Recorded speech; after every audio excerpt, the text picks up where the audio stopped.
Good morning. It's time for Definitely Not Decaf Live. I'm your host, Ira Pickett. This morning we're going to be talking about why Rush Limbaugh was right about Sandra Fluke. You can read the full transcript of this audio presentation at irapickett.com. You know, Rush Limbaugh is the most trusted media personality in the nation according to a 2008 Zogby International poll, and also Florida's most powerful conservative voice.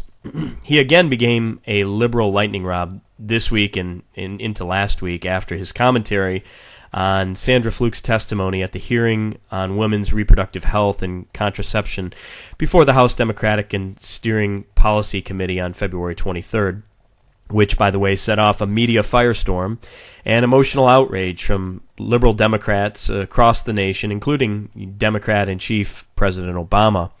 Did Limbaugh's comments go too far? Perhaps. However, he pointed out what the rest of the media failed to mention, and that is that Sandra Fluke's testimony was completely absurd.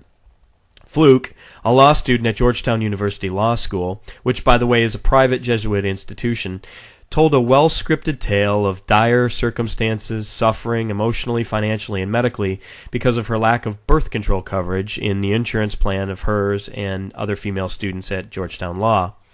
She stated that the cost of birth control can be as much as $3,000 during law school, and, quote, for a lot of students like her who are on public interest scholarships, that's practically an entire summer's salary.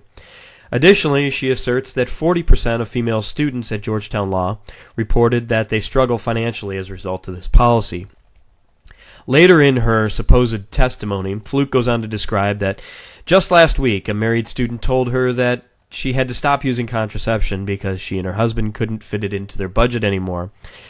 While most of the mainstream media is focusing on the controversial comments of Rush Limbaugh's response to Fluke's testimony, what is more troubling is that Sandra Fluke herself actually believed what she was saying was true. The absurdity of Fluke's testimony is highlighted by her over-dramatization of the burden that having to pay for birth control causes in young women's lives. When she states that birth control costs $3,000 during law school, assuming a 3-year term in law school, she fails to mention that the figure actually works out to about $80 a month, using, of course, the assumption that birth control being discussed is a medical prescription. And for those using other forms of birth control, however, such as condoms, the cost is far less than a tall cup of coffee twice a week at your favorite corner Java house. Keep in mind, a typical box of condoms, a 12-pack, costs less than $15.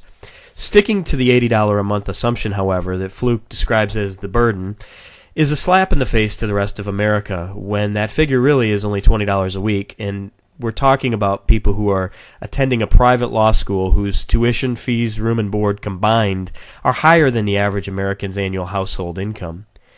So the real question we need to ask ourselves is, why did Nancy Pelosi and the House Democratic Steering and Policy Committee invite a student from one of the most prestigious law schools in the nation to testify about the hardships that she and her peers face for having to pay for birth control, when they could have just as easily invited a working-class, lower-income woman who lives in subsidized housing in a failing Midwest city who could truly not afford to pay those prescription costs? Well, the answer is simple and transparent.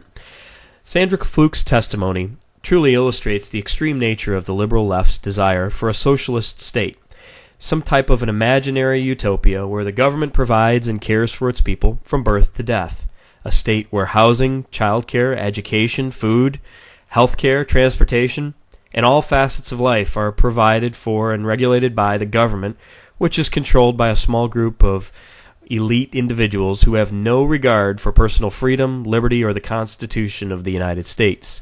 Fluke really believes that she's entitled to everything, but actually responsible for nothing. She believes that someone else should be responsible for paying her way, regardless of the cost or the burdens to others. You know, in summary, this entire story is disappointing on two levels. Number one, that the mainstream media, the traditional media outlets, have not reported on some key elements of Sandra Fluke's background, that she, of course, is a 30-year-old who is an experienced activist who intentionally chose Georgetown Law to attend based on its policies regarding birth control. One can only draw the conclusion that she knew that down the road, which is now, she would have the opportunity to stir up these issues for personal gain and then also to attack the religious freedoms that Georgetown enjoys as a Jesuit institution. The second part that's very disappointing to me is the underlying theme nationally that this particular story is just a symptom of, and that is that the government is responsible for all, the individual is responsible for none. And that seems to be the continual theme of the Democratic Party, and it's disappointing both to this commentator and it should be for you as well. I'm Ira Pickett. This is Definitely Not Decaf. You can read the entire transcript of this audio presentation at irapickett.com. Thanks for listening.